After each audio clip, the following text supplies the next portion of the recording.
नमस्कार, बहुत स्वागत है आपका 9 की बात में। मैं हूं आपके साथ शैलेश पांडे।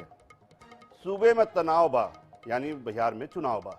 बिहार विधानसभा चुनाव के लिए मुख्यमंत्री नीतीश कुमार की पार्टी जनता दल यूनाइटेड यानी जेडीयू ने बुधवार को अपने उम्मीदवारों की लिस्ट जारी कर दी है। इस लिस्ट में 4 महिलाओं समेत कुल 57 उम्मीदवारों के नाम शामिल है। जेडीयू की यह लिस्ट सहयोगी दलों के साथ सीट बंटवारे पर बनी सहमति के बाद जारी की गई है। इधर भाजपा ने भी अपनी दूसरी सूची जारी कर दी, जिसमें लोक गायिका मैथिली ठाकुर को टिकट दिया गया है। एनडीए में जो थोड़ी बहुत नाराजगी है उसे अब दूर कर लिया गया है। दिल्ली में अमित शाह से उपेंद्र कुशवाहा की मुलाकात हुई, इसके बाद उन्होंने कहा कि सब ठीक है। इधर मांझी भी एकजुटता की बात कह रहे हैं। वहीं विपक्षी महागठबंधन में तालमेल की कमी साफ दिखाई दे रही है। आरजेडी ने अब तक सीटों का ऐलान नहीं किया है, लेकिन सिंबल बांट दिए गए हैं और तेजस्वी यादव ने राघोपुर से अपना नामांकन भी दाखिल कर दिया है।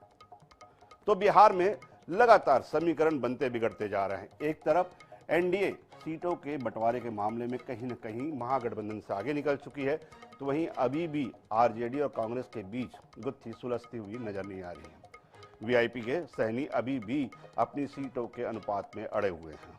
सबसे बड़ी बात, भाजपा ने अभी अपनी दूसरी लिस्ट जारी कर दी है, जिसमें लोक गायिका और बिहार में खास तौर पर अपनी भजनों के माध्यम से, अपनी लोक गायकी के माध्यम से अलग स्थान रखने वाली मैथिली ठाकुर को कैंडिडेट बनाया गया है। 57 कैंडिडेट इस लिस्ट में जारी हुए हैं। वहीं जेडीयू ने भी सीटों के बंटवारे के बाद अपनी पहली लिस्ट जारी की है। तो लगातार एनडीए की तरफ से भाजपा और जेडीयू अपना लिस्ट जो है, अपने कैंडिडेट की लिस्ट जो जारी कर रहे हैं, लेकिन अभी तक आरजेडी और कांग्रेस की तरफ से लगातार मंथन जारी है। लोगों को टिकट दी गई है, जिसमें सुभाषपा के भी कई लोग शामिल हैं। तो इस तरह से एक समीकरण, 3 तरह का समीकरण जो है, 3 मोर्चों पर चुनाव लड़ रही है एनडीए। उसमें पहला समीकरण जो है जातिगत समीकरण है, दूसरा मुद्दों की लड़ाई है और तीसरा उन असंतुष्टों के मनाने की कोशिश है जो अभी तक जो है नाराज रहे हैं सरकार से। कहीं न कहीं वहाँ पे होते हुए, सरकार में शामिल होते हुए भी उन्हें जो जगह नहीं मिल पाई थी, इसीलिए दलित समाज से 12 लोगों को, अति पिछड़ा समाज से 9 लोगों को और साथ ही साथ 4 महिलाओं को भी टिकट दिया गया है। यानी सभी वर्गों को साध कर चलने की जो है वो जुगत लगा रही है। सर्वजन हिताय सर्वजन सुखाय की जो नीति है, उसमें नीतीश कुमार चल रहे हैं। कुशवाहा समाज को भी मना लिया गया है। दिल्ली में अमित शाह से मुलाकात हुई है उपेंद्र कुशवाहा की। उसके बाद उन्होंने कहा कि अब सब ठीक है। ऑल इज वेल का नारा उन्होंने अमित शाह से मुलाकात के बाद दिए हैं, क्योंकि चुनाव का चाणक्य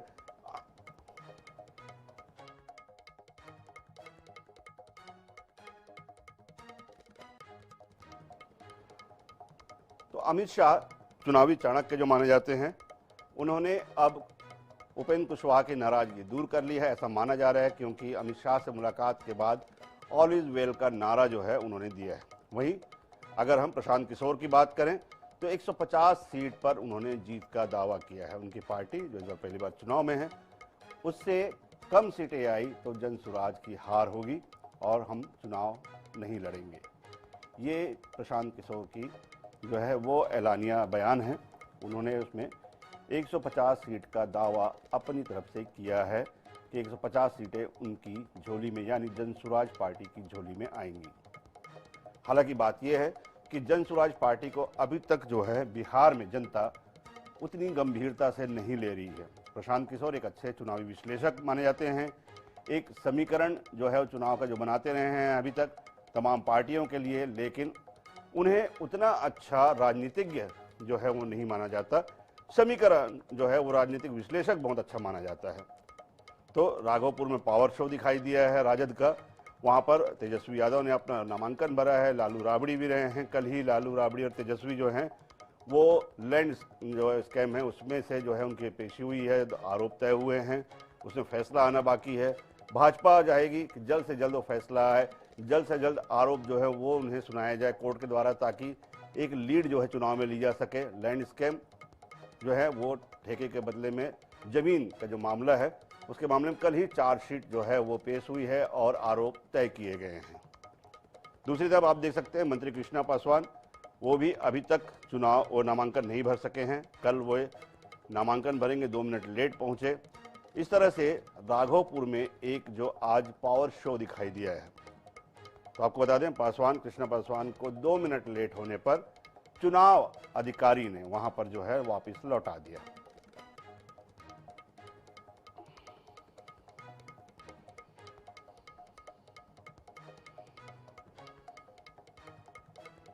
एक नारा जो दिया गया था, हिंदी है हम वतन है, इस नारे को झुठलाते हुए तमिलनाडु के मुख्यमंत्री M.K. स्टालिन का हिंदी विरोध जो है वो साफ तौर पर दिखाई दे रहा है। स्टालिन इसके पहले भी तमिलनाडु पर हिंदी थोपने का आरोप लगाते हुए हैं। अब स्टालिन सीधे तौर पर हिंदी पर बैन लगाने की जो है वो प्रयास उन्होंने शुरू कर दिया है। और उनका दावा है, तर्क है कि जिस तरह तमिल पर हिंदी भाषा थोपी जा रही है, ये उनके आत्मसम्मान के खिलाफ है और अब स्टालिन की सरकार तमिलनाडु पर हिंदी में बैन लगाने की तैयारी कर रही है। बैन इस तरह से लगाया जाएगा कि जितने होर्डिंग हैं वहाँ पर, जो बॉलीवुड की जो मूवी है, हिंदी की जो तमाम सोशल प्लेटफॉर्म है, उन पर जो है बैन लगाने की तैयारी की जा रही है।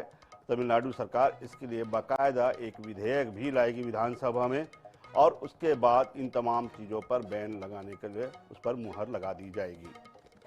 वो दूसरे परोक्ष तरीके से जो है हिंदी को लेकर काफ़ी समय से साउथ में और ख़ासतौर पे तमिलनाडु में हिंदी को लेकर विरोध चल रहा था और हिंदी को राष्ट्रभाषा ही मानने से इनकार कर दिया था स्टालिन ने अपने बयान में। उसी कड़ी में अब एक और जो है वो कदम जोड़ते हुए अब बाकायदा विधेयक लाने की तैयारी की जा रही है। इस विधेयक में हिंदी में लिखे हुए तमाम banner, poster, hoarding boards, Bollywood की हिंदी फिल्में, हिंदी सीरियल, इन तमाम चीज़ों पर रोक लगा दी जाएगी बिल के माध्यम से।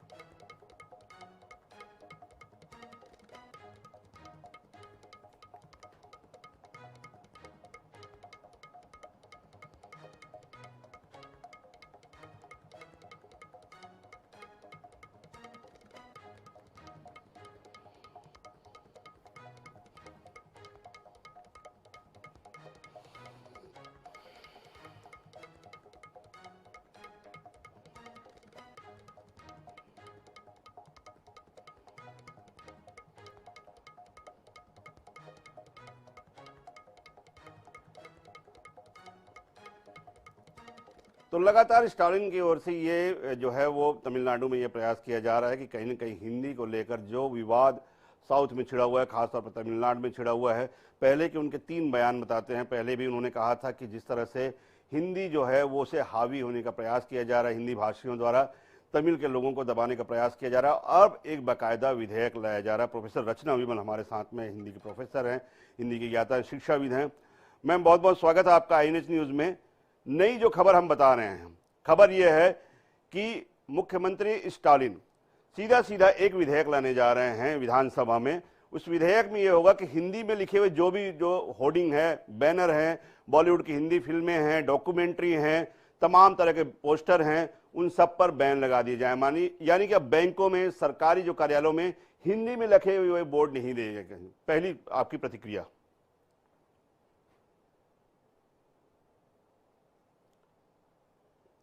मैं शायद आपने म्यूट कर रखा है, अनम्यूट कर देंगे प्लीज।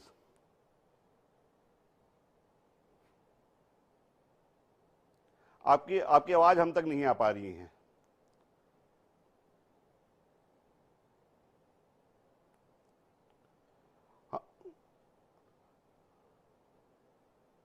हम दोबारा आपके पास आने की कोशिश करेंगे। अभी आपकी आवाज़ हम तक नहीं आ पा रही है, शायद कुछ तकनीकी एरर है वहाँ पे। तो ये जो है वो आपको बता रहे हैं हम बड़ी खबर कि एक संविधान जो हमें एक सूत्र में पिरोए रखता है वो है भारत का संविधान, जिसमें हिंदी को राष्ट्रभाषा का दर्जा दिया गया है। पूरे राष्ट्र में ये कहा गया है कि जिस तरह से राष्ट्र में एक भाषा हिंदी को बोलचाल के रूप में, चाहे वो कार्यालयीन उपयोग के रूप में हिंदी को जो है वो किया जाएगा। लेकिन अब उस संविधान के विपरीत जाकर तमिलनाडु के मुख्यमंत्री स्टालिन ये कह रहे हैं कि एक विधेयक लाया जाएगा जिसमें किसी भी तरह के हिंदी शब्दों का प्रयोग, बैनर, होर्डिंग, शासकीय जो कार्यालय हैं उनमें किसी भी तरह का प्रयोग जो है वो वर्जित रहेगा। ये विधेयक लाया जाएगा। इससे मतलब साफ तौर पर हिंदी को बैन किया जाएगा, अगर सीधे शब्दों में हम समझना चाहें इसको तो। वहीं अगर हम देखें कि 100 सालों में 25 जो नॉर्थ इंडियन भाषाएं हैं वो खत्म हो चुकी हैं। अखंड हिंदी पहचानने की कोशिश में प्राचीन भाषाएं भी खत्म हो चुकी हैं, जिसमें संस्कृत भी एक हम मान सकते हैं। उत्तर प्रदेश और बिहार कभी भी हिंदी क्षेत्र में नहीं रही। ये तमाम जो चीज़ें हैं, ये तमाम जो बयान हैं, ये तमिलनाडु सीएम स्टालिन का दावा है, ये उनका बयान है। ये तमाम उन्होंने तर्क दिया हुआ है हिंदी को बैन लगाने के पीछे। इन सारे चीज़ों तर्कों के आधार पर वो कह रहे हैं कि हिंदी पर बैन क्यों ना लगाया जाए, और तमिलनाडु सरकार इससे एक कदम आगे बढ़ते हुए बाकायदा बिल के माध्यम से भी इस पर जो है सरकारी मुहर लगा रही है।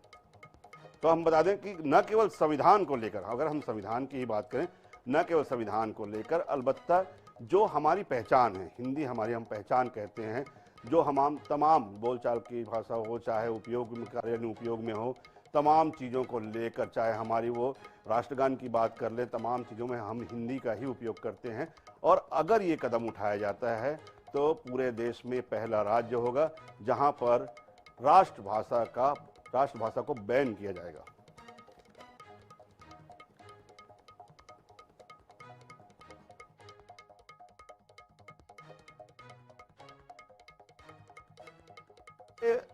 अनोखा कदम जो है स्टालिन की ओर से, पहले भी स्टालिन के कई ऐसे कदम हैं जो राष्ट्र के संविधान के अनुरूप नहीं कहे जा सकते थे, लेकिन खास तौर पर हिंदी को लेकर उनकी जो मंशा रही है वो पहले भी उन्होंने दर्शा दी थी कि हिंदी के विरोधी वो हमेशा रहे हैं।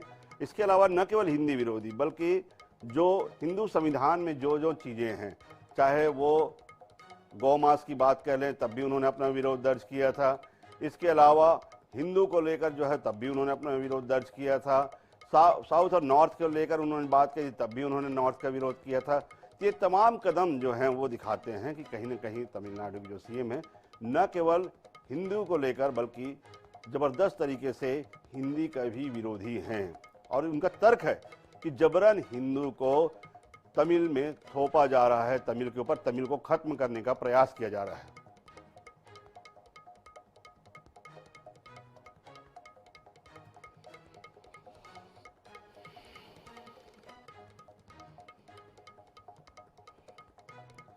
बात कर लेते हैं उस अभियान की, जिस अभियान ने पूरे देश में इस समय अपना अहम स्थान बनाया हुआ है, और साथ ही साथ अब ये जन अभियान जो बन चुका है। सरकार ने नक्सल विरोधी अभियान शुरू किया था और उस नक्सल विरोधी अभियान का असर ये हुआ है पिछले 18 महीनों में कि लगातार अब जो है सरेंडर पे सरेंडर जो है पूरे देश में हो रहे हैं। पहले छत्तीसगढ़ को इसका जो है वो ऑपरेशन सेंटर माना गया था, लेकिन अब छत्तीसगढ़ के अलावा जो हमारे पड़ोसी राज्य हैं, जो रेड कॉरिडोर की हम बात करते हैं नक्सलियों के, उस रेड कॉरिडोर से जुड़े हुए जो राज्य हैं, महाराष्ट्र की बात कर लें, बिहार की बात कर लें, झारखंड की बात कर लें, यूपी की बात कर लें, तेलंगाना की बात कर लें, उस रेड कॉरिडोर में जितने भी राज्य आते हैं उन तमाम जगह इसका असर दिख रहा है। और इसके असर के तौर पे सबसे बड़ी बात, आज जो 2 घटनाक्रम जो हुए हैं कल से लेकर आज तक में, पहले भूपति और अब जो 5वें नंबर के नक्सल कमांडर माने जाते हैं सोनू, उसने जो है हथियार डाले हैं अपने साथियों के साथ। 6 करोड़ का इनाम जो है वो सोनू उर्फ भूपति के ऊपर जो है वो लगाया गया। सीएम फडणवीस के सामने उन्होंने ये हथियार गढ़चिरौली में जो है सरेंडर किया है। 54 हथियार, जिसमें 7 AK-47, 9 इंसास राइफल और जो दूसरे ऑटोमेटिक वेपन हैं उसके साथ में उन्होंने सरेंडर किया है। इसके साथ ही ये माना जा रहा है कि उत्तर बस्तर से, यानी सुकमा, कोंटा, जगरगुंडा जो इलाका है, वहाँ से अब जो है नक्सलियों का सफाया हो चुका है। राजू सलाम, राजमर और कमांडर प्रसाद जो है उन्होंने भी आज सुकमा में अपने 47 साथियों के साथ हथियार डाल दिया। इस तरह से अगर हम देखें तो पिछले 2 दिनों में 100 से अधिक नक्सलियों ने हथियारों के साथ समर्पण किया है। अब नज़ारा आप देख सकते हैं कि 3 बसों में नक्सली आए हैं और उसके बाद कांकेर के BSF कैंप में उन्होंने सरेंडर किया है। मतलब उत्तर बस्तर, नारायणपुर, अबूझमाड़ का जो पूरा इलाका है अब नक्सलियों से खाली हो चुका है। और लेकिन ये अभी भी एक फांस जो हम कह सकते हैं वो फांस है पुअर्ती गांव का रहने वाला हिड़मा, जिसने अभी तक हथियार नहीं डाले हैं। उसके साथ में करीबन 300 लोगों के एक जो कैडर है वो वहाँ पर है, साथ में मौजूद है।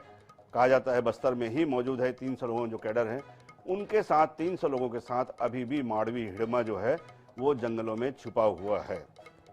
हालांकि इन तमाम बड़े नेताओं में माड़वी हिड़मा ही वो नेता है जो कि मूलतः बस्तर का रहने वाला है। लेकिन इसके अलावा तमाम जो बड़े तक अभी तक जो नेता हैं, चाहे चलपति राजू की बात कर लें, बसवा राजू की बात कर लें, भूपति की बात कर लें, ये तमाम तेलंगाना कमेटी के सदस्य रहे हैं और कहीं ना कहीं ये जो है एक तरह से माइग्रेट होकर छत्तीसगढ़ में आए हैं ऑपरेशन चलाने के लिए। लेकिन अगर हम सबसे बड़े लीडर जो बस्तर में हैं वहाँ उसकी बात करें तो उसके सबसे बड़े लीडर है जगरगुंडा थाना क्षेत्र के पुवर्ती गांव का माड़वी हिड़मा, जिसने 12 साल की उम्र में ये जो है वो नक्सल माओवाद का रास्ता चुना था और उसके बाद लगातार अब वो जनरल सेक्रेटरी की पोस्ट तक पहुंच चुका है। तो उसके अलावा तमाम जो नक्सली हैं वो यहाँ पर अभी तक जो है वो उन्होंने सरेंडर कर दिया है और ये कहा जा रहा है कि अब पूरी एक जो पंक्ति है 7 कमेटी वाली जो पंक्ति है उसमें से लगभग 99% जो है माना जा रहा है कि नक्सलवाद खत्म हो चुका है। केवल और केवल हिड़मा को और उसके साथ में उसके साथियों को छोड़कर, जिनकी संख्या करीबन 300 कही जा रही है।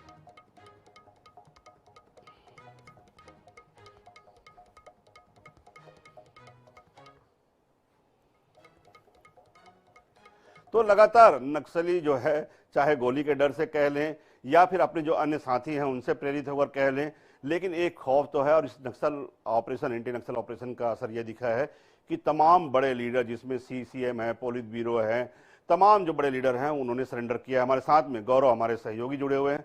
और गौरव, सबसे पहले आपको बधाई, आज आपका जन्मदिन है तो विशेष तौर पर जो है आज आपको बधाई हमारी सभी तरफ से, दर्शकों की तरफ से भी।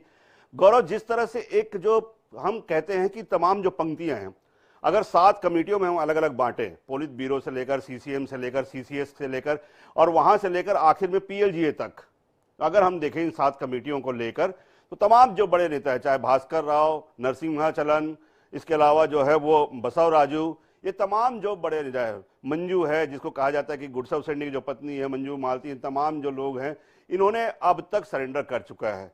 लेकिन सबसे बड़ी बात, जो कोसा और माड़वी हिड़मा, 2 ऐसे फांस हैं। माड़वी हिड़मा के बारे में हम सभी जानते हैं कि पिछले 3 दशकों से हिड़मा, जो 12 साल का एक बच्चा जो मूलतः बस्तर का जो सबसे बड़ा नेता माना जा सकता है, वो अभी तक जो नक्सल ऑपरेशन को संभाल रहा था, अब जिसे अब जो है जनरल सेक्रेटरी, महासचिव तक के जो है बड़े पद की जिम्मेदारी दी जा चुकी है। तो अभी भी क्या हाथी निकल गया, पूंछ अटकी हुई है, ये कहे हैं? जी बिल्कुल। देखिए, जिस तरीके से आज और कल 2 दिन में जो खबरें सामने आई, गढ़चिरौली में 60 नक्सलियों ने सरेंडर कर दिया, आज कांकेर में भी बड़ी तादाद में नक्सली पहुंचे हैं और उत्तर बस्तर के तमाम वो बड़े लीडर्स जिनकी तलाश पुलिस को थी, आज वो खुद चलकर पुलिस के पास पहुंच गए और एक बड़ा समर्पण यहाँ पर भी हुआ और बड़ी संख्या में हथियार भी नक्सली लेकर आए हैं, चाहे गढ़चिरौली में हो चाहे कांकेर में हो। जो जिनकी आप बात कर रहे हैं, चाहे वो नया महासचिव नक्सली संगठन का देवजी हो या हिड़मा हो या फिर कंपनी नंबर 1 का नया कमांडर देवा हो, ये कुछ लोग ही बच गए हैं। और निश्चित तौर पर अब जब उत्तर बस्तर और माड़ के डिवीजन में नक्सल पूरी तरीके से खत्म हो जाएंगे, उसके बाद इनके पास भी छुपने की जगह नहीं बचेगी।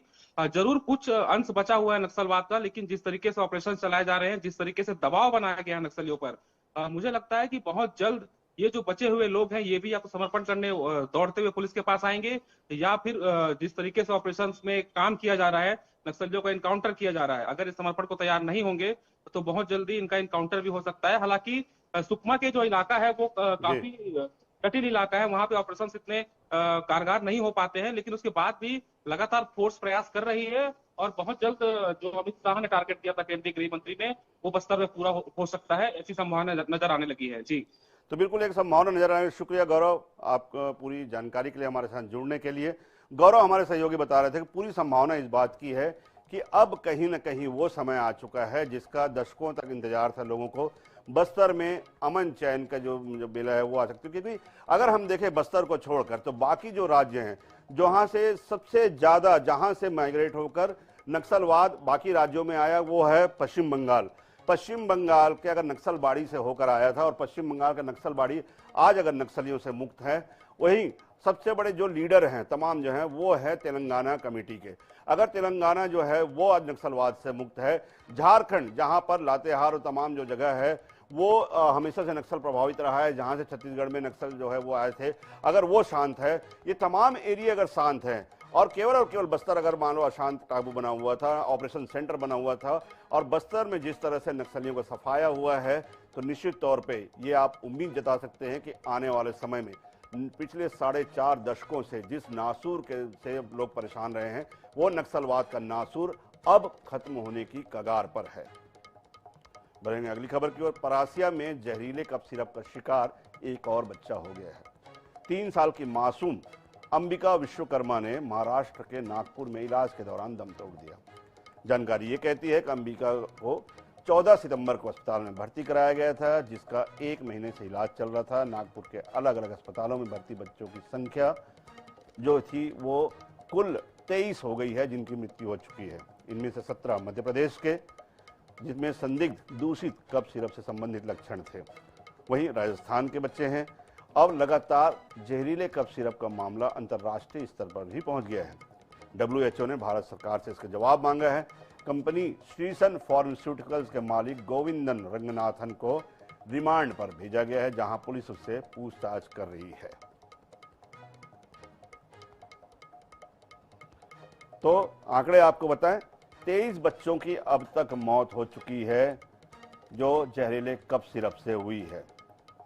कोल्ड ड्रिंक कफ सिरप का नाम, जिसमें जहरीले तत्व पाए गए थे, लेकिन मौत का सिलसिला, जैसे कि हमने पहले भी इस खबर को लेकर कहा था कि अभी भी कई बच्चे ऐसे हैं जो मौत की कगार पर है, अलग अलग अस्पतालों में हैं, और ख़ास तौर पर रूरल एरिया में, जो ग्रामीण क्षेत्र हैं जहां पर सर्व सुविधायुक्त अस्पतालों की कमी है, उनमें ऐसे कई बच्चे हैं जिनको आइडेंटिफाई करना मुश्किल है कि वो कफ सिरप से उनकी मौत हुई है या फिर किसी और वजह से। सबसे बड़ा जो इसमें पाया गया है वो सब बच्चों की किडनियां फेल हुई हैं इस कफ सिरप के चलते, यानी आर्सेनिक जैसा जहरीला जो पदार्थ है वो भी इस कफ सिरप में मौजूद था, जिसके कारण बच्चे असमय ही काल के गाल में समा गए। 3 साल की बच्ची थी अंबिका विश्वकर्मा, जिसकी आज नागपुर में मौत हुई है। समझ सकते हैं, बच्चों को दवाइयां देना या फिर जहर देने के बराबर हो चुका है। बुलेटिन में फिलहाल इतना ही, लेकिन तमाम खबरों के लिए, न्यूज अपडेट्स के लिए आप बने रहिए INS 24/7 के साथ।